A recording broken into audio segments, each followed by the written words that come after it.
खातमुन नबिय्यीन के क्या माना है? शार बुखारी मौलाना मुफ्ती शरीफुल हक अमजदी रहमतुल्लाहि ताला अलैहि इरशाद फरमाते हैं कि खातमुन नबिय्यीन के माना आखिरी नबी खुद प्यारे आका सल्लल्लाहु अलैहि वसल्लम ने बयान फरमाए और यही माना सहाबाए किराम अलैहिम रिदवान ने बयान फरमाए और इसी माना पर उम्मत का कतई यकीनी इजमा यानी इत्तिफाक है।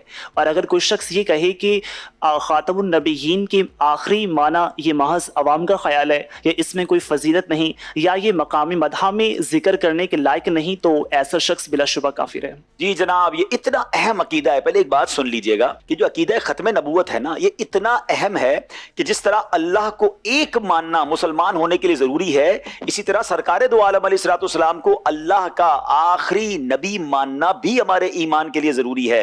और ये मुफ्ती शरीफुल हक अमजदी साहब ने जो फरमाया, मैं इसको दोबारा रिपीट कर देता हूं।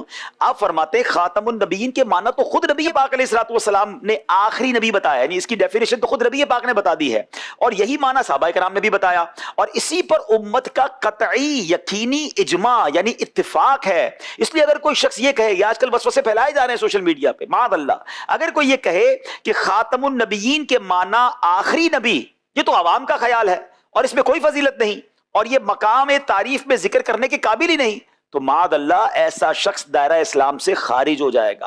तो याद रखिए, इसमें जर्रा बराबर भी इधर उधर नहीं होना है। बिल्कुल कौन है आखिरी नबी? हमारे आका। हमारे अकीदे में इतनी मजबूती होनी चाहिए कि हमारे बच्चों को भी कोई नींद से उठा के पूछे कि बताओ अल्लाह के आखिरी नबी कौन है, तो बेसाख्ता जबान से निकले कि मोहम्मद मुस्तफा।